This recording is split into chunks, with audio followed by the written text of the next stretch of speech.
to speak to you today. Preparing for this presentation helped me review my long life, and it has been kind of fun. I'd forgotten about some things, but now everything fits together well.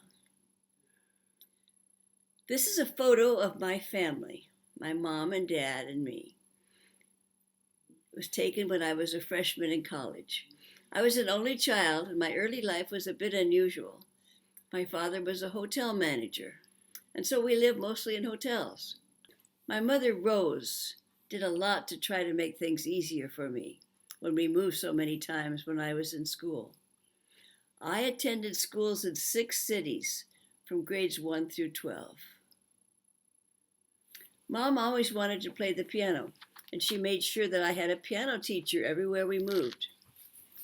She was an elementary school teacher and wanted that career for me also. We were about to move again, and my parents decided that I should spend my last 2 years of high school as a boarding student at Bishop School for Girls in La Jolla. I went there under great protest. My last El Centro, California piano teacher also had started to teach me how to play the organ, and I continued on with organ at Bishop's. Piano and organ would prepare me for excelling in playing and teaching another unusual keyboard instrument that would lead me to a professorship at a major university where I was able to teach regular music classes and play and teach that special instrument. In addition, I was invited to perform on that instrument in quite a few parts of the world. I took organ lessons at Bishop's for a year. Near the beginning of my senior year, when the school organist got sick and could not continue, I was pressed into service to play the organ for the short daily services. I remember sometimes running from the chapel where I'd been practicing the organ to the soccer field, where I had another commitment in left field. Once a month, we boarding students walked 2 by 2 for about 3 blocks to the local Episcopal Church, St. James by the Sea, for the Sunday morning service. We wore our white uniforms and dark blue blazers. The blazers had a side patch on the left pocket that read BS in large letters, for Bishop School. We often held our arm over that area when we went out from the school. I think you understand why. One night after his Thursday night choir practice, the well-known St. James organist died. I was asked to take his place the following Sunday, with only 2 days in between. Since I knew the service well, and because the organ stops had been grouped together by the organist to sound a certain way for hymns, or soft background music, or loud postludes, with about 5 hours of intensive practice, I was able to fairly easily play the service on a large church organ on Sunday. People in the congregation came up after the service to tell me they could not tell the difference between their organist and me. After I graduated in June, I was hired to play that church organ during the summer before the new organist was on board. Bishop's was a good school academically, and my grades got me into Stanford University. I did not intend to major in music, but that's how it worked out after I spoke to a counselor on arrival. I also had a second major in elementary education because my mother wanted me to be a teacher. My second year there, when I had a car, I was able to get a church organ position in Palo Alto. Other church organ positions came my way in several cities I lived in for the next 25 years. At Stanford, I remember going to the top of Hoover Tower several times to the observation deck. There were many bells up there mounted on a frame. This is a photo of me on the observation deck with some of the bells. Each bell was a different size. There were wires on their clappers that went down through the floor of the observation deck. I wanted to know how the bells were played, but there was no one I could find who knew how to play them. I got married before my last year as an undergraduate. After graduation, my husband Steve and I spent 2 years in Maryland, where Steve worked for his required naval duty at the National Security Agency. We then returned to Stanford for him to get a PhD in engineering and for me to finish my education studies. Because I was an engineering wife, I was invited to an Engineering Wives Club meeting at the sponsor's home to hear her husband speak about his career. I was elated to get the invitation because I had learned that her husband, Professor James Angel, was the person who now played the bells in Hoover Tower. After his talk to the group that was about his engineering research, during the question and answer session, I asked about his playing the Hoover Tower bells. Later, during punch bowl time, I asked him about the bells again, and he invited me to meet him at Hoover Tower back door, Friday afternoon at 5. He found me there waiting every Friday after that. We met at Hoover Tower and took an elevator ride to the top, and then I followed Angel to the floor below the observation deck. I discovered that bell clapper wires that disappeared through the observation deck floor reappeared through the ceiling of the top floor at the Hoover Tower library stacks. Each wire was attached to a long key on a strange-looking keyboard. I learned that the instrument had been on display at the New York World's Fair in 1939. It had been impossible to return it to Belgium when World War II broke out. Angel pushed open a small trapdoor over the keyboard so that we could be able to hear the bell sounds from above. After he played one piece where he used both hands and feet to sound the bells, I enthusiastically said, "Teach me to play." And Angel replied, "I can't, there is no practice keyboard." One usually learns to play on a similar keyboard in a smaller practice room where the stakes don't really matter. The practice instrument sound comes from electric sound or small hammers that hit small metal tubes of different lengths in order to sound the different pitches. The sound is only heard in the practice room. I continued to watch Angel play, and on the second Friday, after pretending to play the hand part of a short piece by just touching the keys, I actually started playing the part slowly while he played the bottom lower part. And then, little by little on other Fridays, I started playing simple pieces with both hands and feet on the carillon. The feet parts were easy to learn since my feet had been trained to play organ music. One time Angel was to be away, and he left me the keys to go up to the tower room by myself. I was in heaven. It was a very exciting time. Steve and I also got to know the Angels socially, and as you can see, they were fun. Did you notice that I finally used the word carillon in describing the instrument? Perhaps some of you already know what the instrument was. If we had one here in town, you certainly would know what a carillon is, because you would have heard the bells playing and asked where the music came from. After 2 years, Angel was on leave for part of a school year, and I took his place, playing the bells before official university events at the nearby Frost Amphitheater, and afterward attending receptions at the university president's home. I felt really important. It's time for you to hear how a real carillon sounds from the ground. Imagine that you are sitting or lying on a blanket out on the grass, about 40 feet from the tower, or walking around the campus near the very tall tower.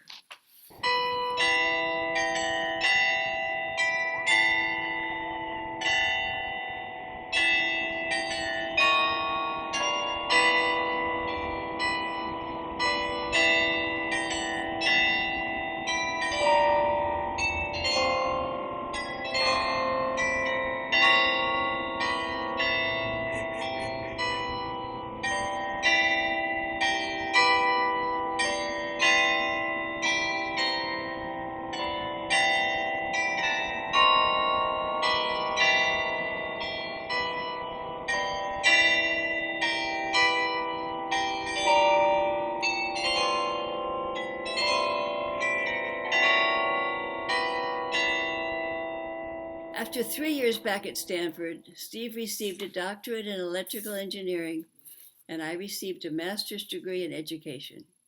I also applied for and received an elementary teaching credential.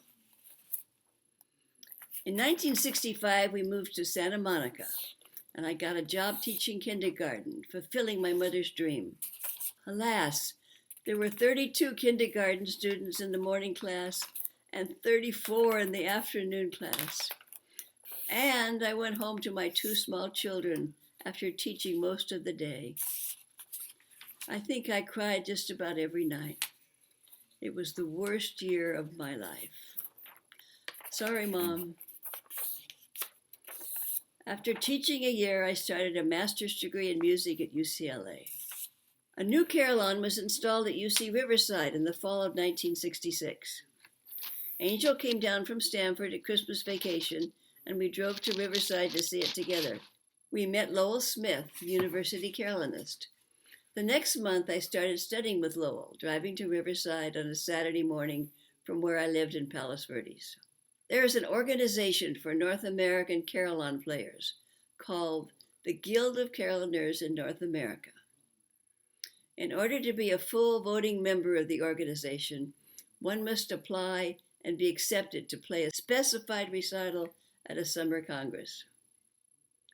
All three of us, Angel, Smith, and I, joined the GCNA the same year and went to Ottawa to play our advancement recitals.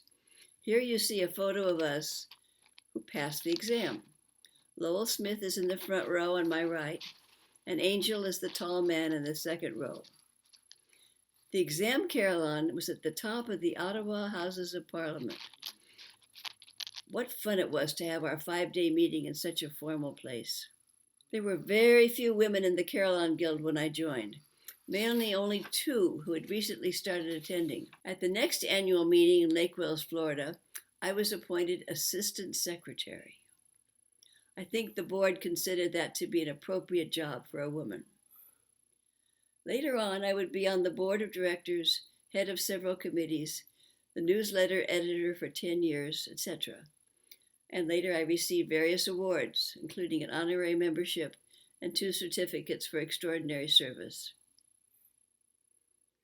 The best part of the GCNA was that the members of the now 17-member guilds from all over the world were invited to a world meeting every few years. And by attending, we were able to get to know colleagues from all over the world. This photo is from the World Carillon Federation meeting held in France in 1977.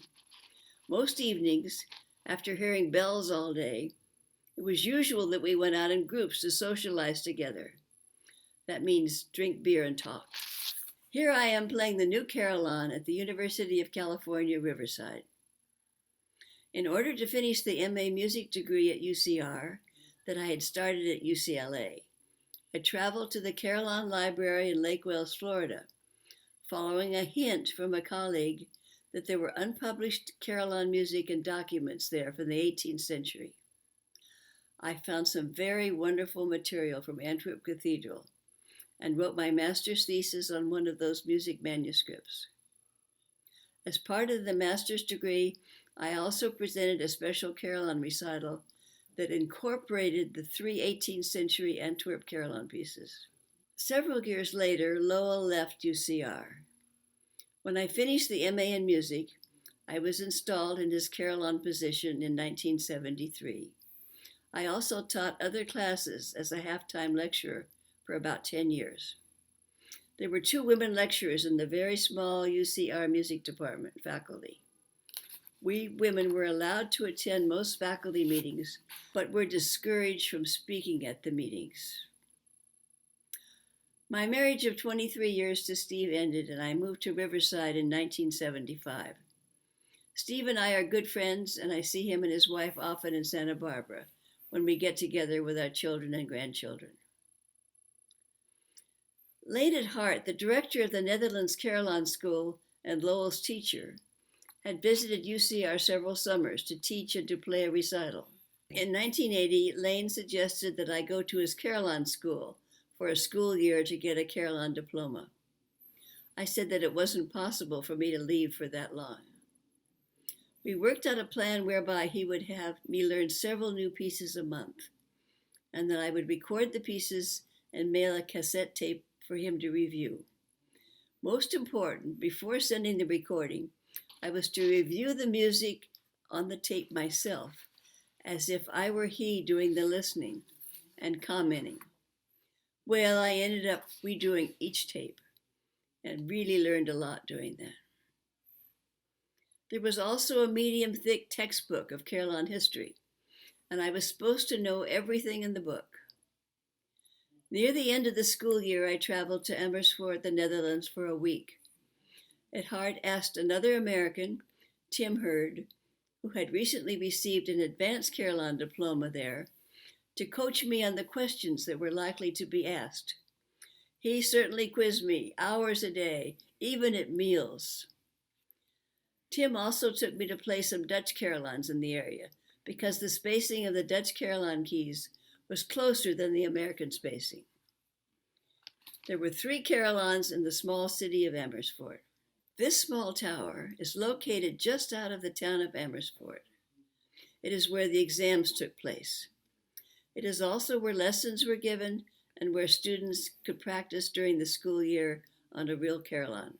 At the end of the week, in the morning, I performed my half-hour playing exam.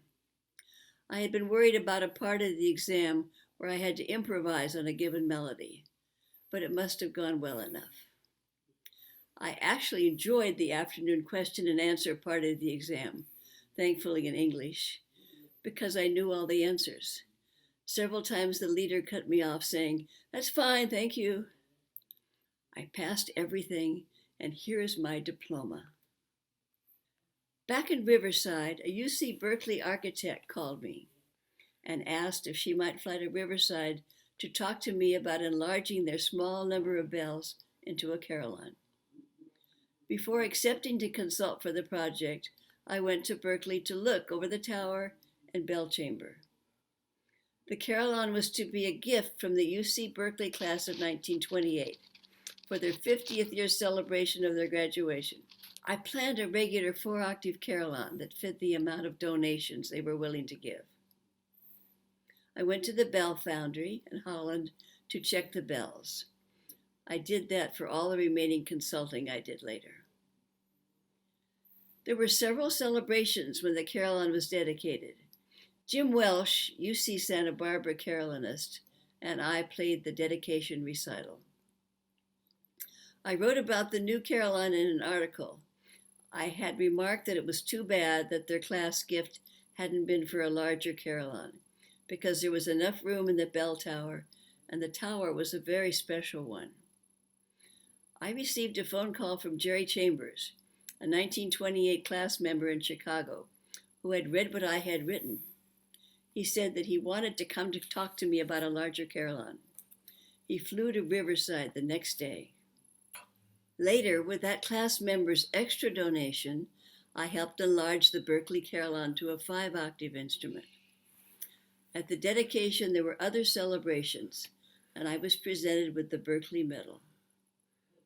When you go to Berkeley, be sure to go up to watch the carillon being played at noon on weekdays, and to enjoy the marvelous views of Berkeley and the San Francisco Bay Area. There are now 7 carillons in California. This photo shows the Crystal Cathedral, now Christ Cathedral, in Garden Grove. The others are Stanford, UC Berkeley, UC Santa Barbara, UC Riverside, and recently an Episcopal church in San Jose. During the 10-day period in the summer of 1979, I was in Belgium to give some carillon recitals. I stayed in a small town near Brussels called Mechelen, where the Belgian Carillon School is located. There was a holiday coming up on a weekend, and my Belgian carillon friend told me that all families would be getting together for a special meal. So that I would not be alone all day, my friend suggested for me to meet a colleague of his in nearby Leuven to see 2 carillons there for the first time. I took a train to Leuven that morning, walked several blocks to the city hall, and met city carillonist Renat van Steenbiggen. He did not speak any English, and my Dutch was very poor. After he played a carillon program in a nearby church, he took me in his car to the back of the University of Leuven Library, an impressive building. Renat needed to get to his family dinner. At a back library entrance, he unlocked several doors and turned on lights. He motioned for me to walk up the steps to the top to see the carillon. He would meet me back in the same place in 3 hours to lock the doors and take me to the train station. We did quite well communicating by pointing up the stairs, pointing at our watches, raising 3 fingers, pointing down to where we're standing, and then pointing the direction of the train station. I climbed many, many steps, maybe the equivalent of 20 stories, and finally came upon the carillon playing room near the top. It was in terrible shape, and the carillon keyboard was barely playable. I went out the tower openings to where the bells were and read the inscriptions on the largest bell, a bell that was taller than I am. The inscription on the bell was in English. The inscription said that the carillon was given by 5 American engineering societies to honor the American engineers who had lost their lives fighting in the Great War, World War I. I could hardly wait to learn more about the gift of a carillon by an American organization. Renaud picked me up from the tower back entrance, but he was no help in telling me anything about the carillon. And I could not find any carillon player who could tell me about that carillon. Upon returning home, I wrote the University of Leuven librarian, and he kindly sent me a great deal of information about the carillon and the library. I learned about the carillon gift, followed later by the next almost complete destruction of the library in World War II. Only the tower and its lower floors remained, but so did the carillon. Once again, after World War II, the library was restored and the carillon could be played again. But it had not been well cared for and was almost unplayable. I thought about the matter for several months and then wrote the Leuven University rector, the president, asking if I could have his permission to work to find the money to restore the carillon to its original state. After I received his permission, I then added friends and others to be on the committee, members of the North American Guild of Carillonneurs, one a lawyer, and of course the now 16 engineering societies. I also put the Belgian Carillon Society and a few important Belgian people on the committee, including an architect acquaintance. I even asked the Belgian king to be on the committee, and he accepted. The Belgian American Educational Foundation president agreed to have his organization accept the donations in America and in Belgium. I became a new person and was not shy to ask for donations from Leuven businesses, in person or in writing.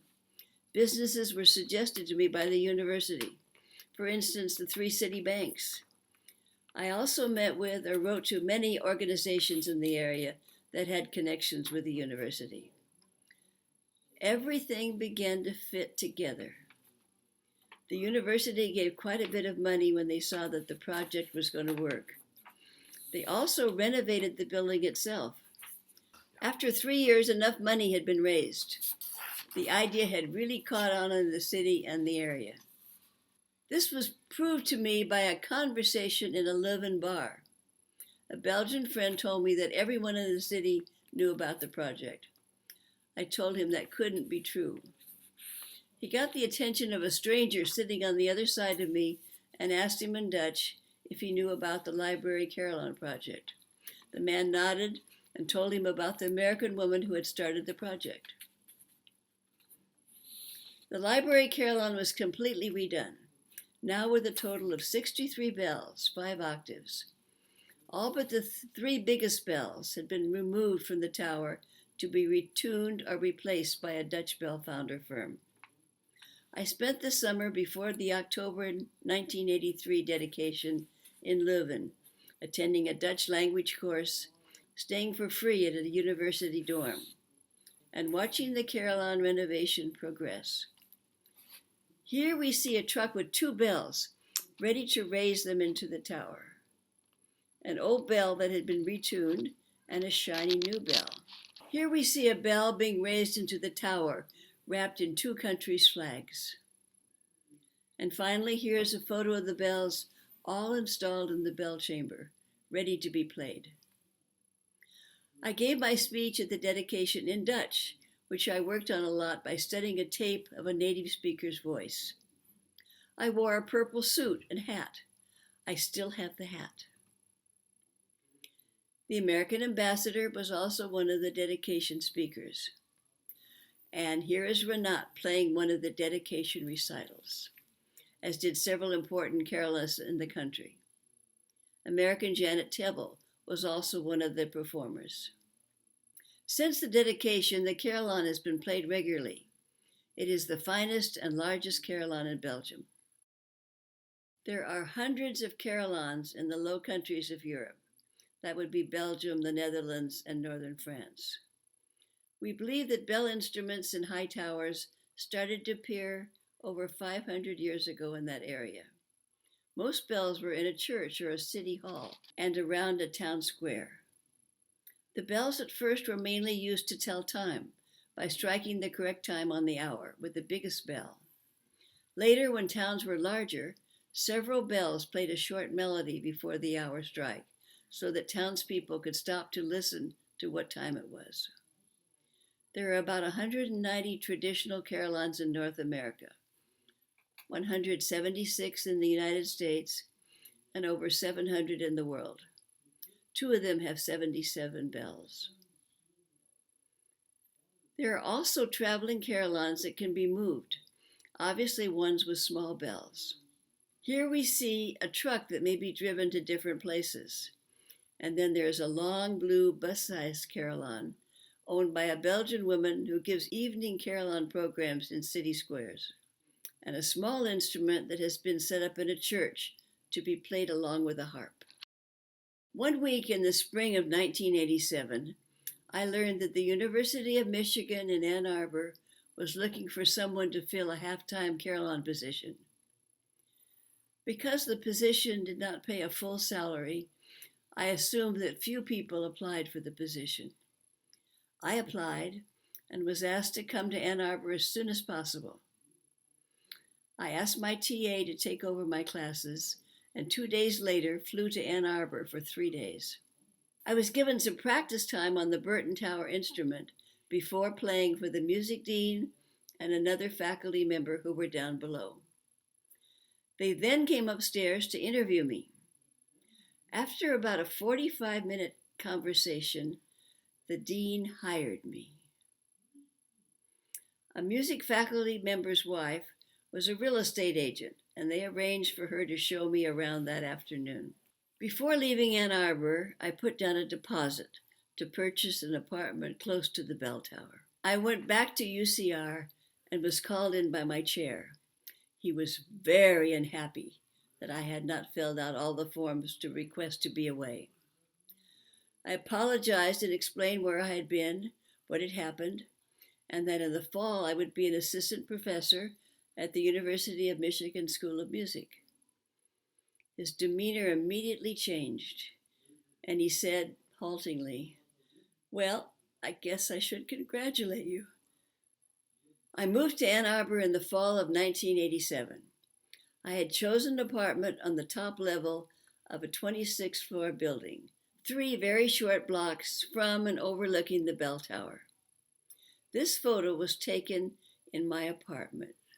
We can see the bell tower below. There were changes in my environment.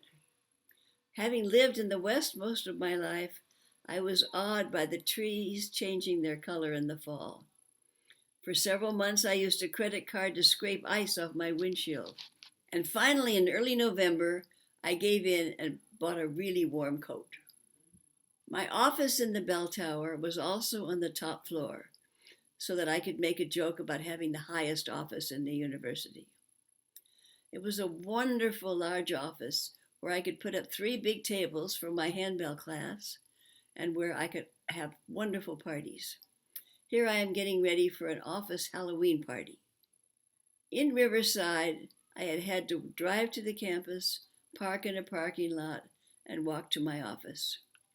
The town was about a mile away. In Ann Arbor, I had a car, but it was almost always parked in a nearby garage. I was able to walk a short distance to almost everything I wanted to go to. Within a block of my home, there was a small grocery store, a restaurant that was good for meeting friends, a movie theater, and a department store. There were quite a few places to eat on campus. And often I ate dinner out and then attended one of the interesting programs and concerts on campus. The Carillon in Burton Tower had not been played very much for quite a few years before I arrived. I started out with weekday playings at noon and a monthly Sunday afternoon recital. The 53-bell Carillon was in a wonderful location. A large auditorium was right next door. I was often asked to play the bells, starting at 7:30 before the usual 8 p.m. program starting time, as the audiences were arriving. What people really wanted to see was how the instrument was played.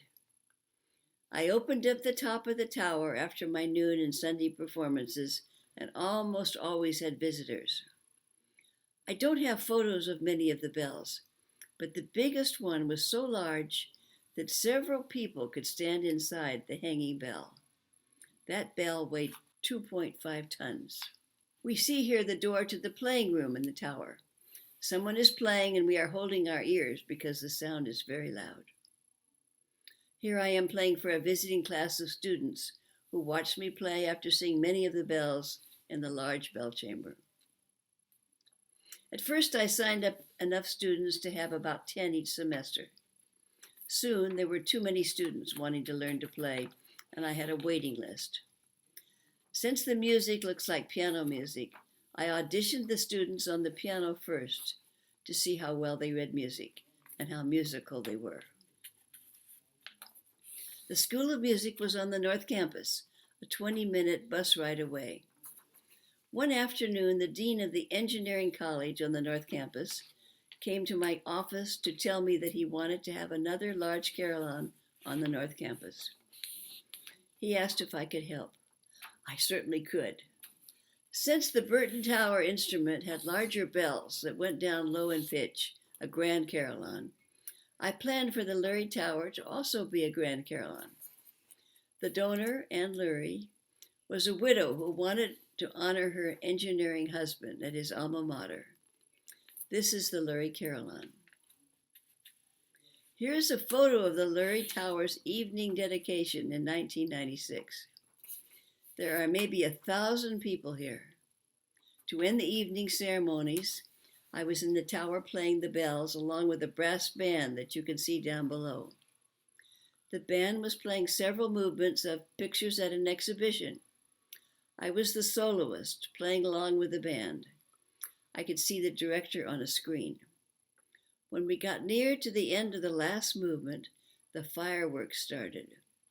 The effect could not have been more dramatic. A second carillon on the other campus greatly enriched the carillon program. Because the listening places and parking were better, I moved the summer concert series to the North Campus. This series was 5 concerts on Sunday afternoons. Afterward, the listeners were invited up in the tower to see how the bells were played. Local and foreign players would be invited to play. Foreign artists could afford to tour if they had enough recitals in a certain area of the United States. My apartment had 2 bedrooms, and so it was easy to host an out-of-town guest to play a recital. I was invited to play in many places where there was a Carillon Summer Recital series, and I went to Europe about 5 times. I performed all over the US and in Canada, Belgium, Holland, France, Portugal, Australia, New Zealand, Germany, Russia, Japan, England, and Ireland.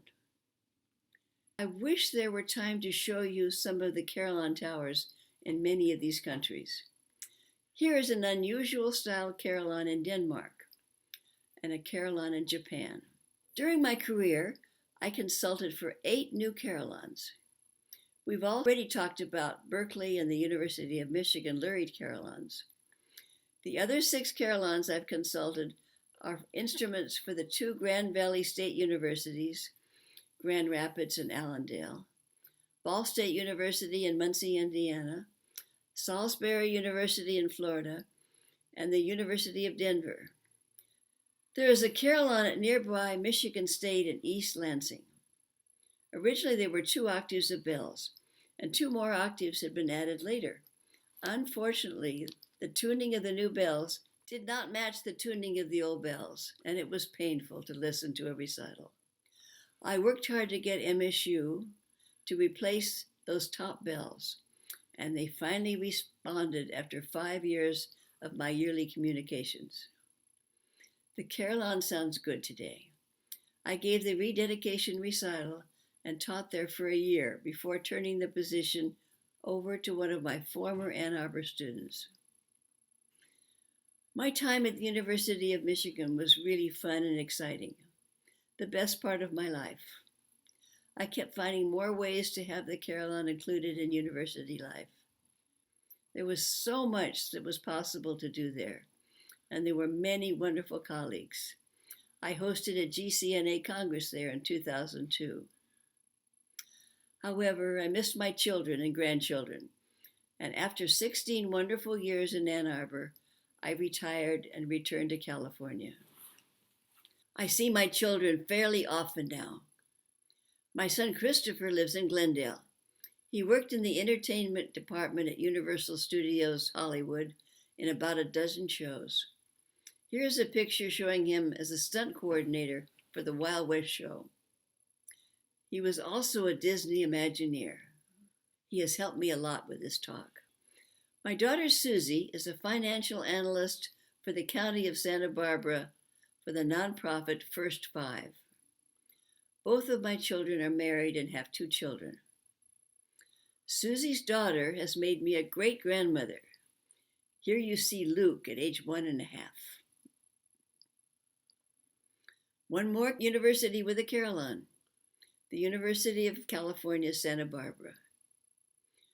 From 2008 to 2018, I came out of retirement and was the university carillonist at UC Santa Barbara. The carillon had been just sitting there for quite some time, with no one to play it. After I got the job, I would drive up there on a Sunday afternoon, stay all night with my daughter, and play the bells Monday morning at 7:45, while students and faculty were on their way to the first classes. I would then individually teach about 6 students on the practice keyboard before leaving for home by 2:30, before traffic started to get bad. I also gave a quarterly recital on a weekend afternoon. Attendees could sit on a blanket on the grass at least 30 feet away from the tower to hear well. During September, each year, I played before the new student convocation and also performed on the bells before the June graduation as families were arriving to the outdoor ceremony. The bells provided a very festive sound. Let's listen again to what a carillon sounds like. If we record in the playing room, there is a lot of noise from the keyboard.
After 10 years, in 2018, I finally had enough of driving back and forth for 2 hours each way.